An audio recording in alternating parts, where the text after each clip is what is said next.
Hi hello ನಮಸ್ತೆ welcome back to my YouTube channel Shreeju. ಇಲ್ಲಿ ನಾನು ಸಿಂಪಲ್ಲಾಗಿ ಬೀಟ್ರೂಟ್ ಪಲ್ಯ ಮಾಡೋದು ಹೇಗೆ ಅಂತ ನೋಡೋಣ. ಇಲ್ಲಿ ಒಂದು ಬಾಣಲಿಯಲ್ಲಿ ಸ್ವಲ್ಪ ಎಣ್ಣೆ ಹಾಗೆ ಸಾಸಿವೆ ಮತ್ತು ಜೀರಿಗೆ ಚಿಟಪಟ ಅಂದಮೇಲೆ ಸ್ವಲ್ಪ ಕರಿಬೇವು, ಅದಕ್ಕೆ ಉದ್ದದಾಗಿ ಹಚ್ಚಿರೋ ಅಂಥ ಹಸಿಮೆಣ್ಸಿನ್ಕಾಯಿ, ಇದನ್ನೆಲ್ಲ ಸ್ವಲ್ಪ ಫ್ರೈ ಮಾಡ್ಕೊಂಡಾದಮೇಲೆ ನಾವು ತುರಿದಿಟ್ಟಿರೋ ಅಂಥ ಬೀಟ್ರೂಟು ಹಾಗೆ ಉದ್ದಕ್ಕೆ ಹಚ್ಚಿರೋ ಅಂಥ ಈರುಳ್ಳಿ ಕೂಡ ಸೇರಿಸ್ಕೊಂಡು ಸ್ವಲ್ಪ ಫ್ರೈ ಮಾಡ್ಕೊಳ್ಳೋಣ. ಬೀಟ್ರೂಟು ಕಲರು ಚೇಂಜ್ ಆಗೋವರೆಗೂ ನಾವು ಈ ಥರ ಎಣ್ಣೆಯಲ್ಲಿ ಫ್ರೈ ಮಾಡಬೇಕು. ಆಗ ಬೀಟ್ರೂಟು ಚೆನ್ನಾಗಿ ಬೆಂದಿರುತ್ತೆ. ಈ ರೆಸಿಪಿ ತುಂಬಾ ಈಸಿ, ತುಂಬಾ ಬೇಗನೂ ಆಗುತ್ತೆ ಹಾಗೆ ತುಂಬಾ ರುಚಿಯಾಗೂ ಕೂಡ ಇರುತ್ತೆ.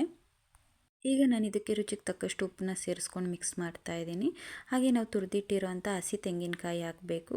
ಹಸಿ ತೆಂಗಿನಕಾಯಿ ಹಾಕಿದ್ರೆ ರುಚಿ ತುಂಬ ಚೆನ್ನಾಗಿರುತ್ತೆ. ಈಗ ಲಾಸ್ಟಲ್ಲಿ ಕೊತ್ತಂಬರಿ ಸೊಪ್ಪು ಚಿಕ್ಕದಾಗಿ ಕಟ್ ಮಾಡಿ ಇಟ್ಕೊಂಡಿದ್ವಲ್ಲ, ಕೊತ್ತಂಬರಿ ಸೊಪ್ಪನ್ನ ಹಾಕ್ತಾಯಿದ್ದೀನಿ. ಈ ಪಲ್ಯಕ್ಕೆ ನಾನಿವತ್ತು ದೋಸೆ ಮಾಡ್ಕೊತಾ ಇದ್ದೀನಿ.